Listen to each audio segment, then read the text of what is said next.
বাঞ্ছারামপুরে বিজয়ের আনন্দ উৎসর্গ করা হল প্রার্থনায়। ত্রয়োদশ জাতীয় সংসদ নির্বাচনে বাংলাদেশ জাতীয়তাবাদী দল বিএনপির বিপুল জয়ে সারা দেশে বইছে উৎসবের আমেজ।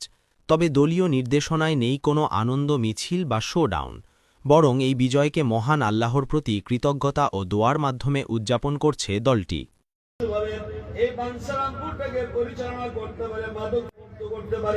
সন্ত্রাস মুক্ত করতে পারে সেই তৌফিক দান করিয়া দিন।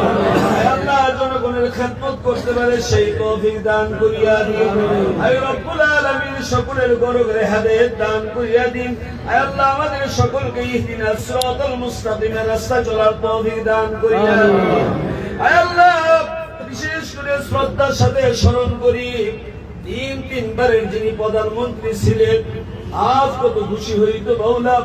আল্লাহ, বেগম খালেদা জিয়া অন্ধকার কবরে ওনাকে মাফ করিয়া দিন। আল্লাহ, ওনার কবরে জান্নাত বানাইয়া দিন। আল্লাহ, মরহুম শহীদ আল্লাহ প্রেসিডেন্ট জিয়াউর রহমান সাহেবের পাক রুহে দোয়া কবুল করিয়া নিন। আল্লাহ, ওনার কলিজার জন ছোট ছেলে আল্লাহ আরাফাত রহমান কোকো সাহেবের পাক রুহে দোয়া কবুল করিয়া নিন। আল্লাহ, বাংলার প্রধানমন্ত্রী হতে যাচ্ছে তারেক রহমান সাহেবকে আপনি কবুল করিয়া নিন। আল্লাহ, গায়বী ভাবে সাহায্য দান করিয়া দিন। আমার এই মাতৃভূমিকে যেন রক্ষা করতে পারে সেই তৌফিক দান করিয়া দিন। আল্লাহ, গোটা বাংলার প্রতি ইঞ্চি মাটিতে যেন আয় আল্লাহ আপনার রহমত নাজিল করে দেন সেই তৌফিক দান করিয়া দিন। রব্বানা তাকাব্বাল মিন্না।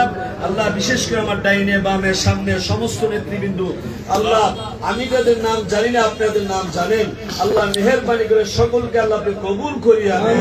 তাকাব্বাল মিন্না লা ইলাহা ইল্লাল্লাহ মুহাম্মাদুর রাসূলুল্লাহ।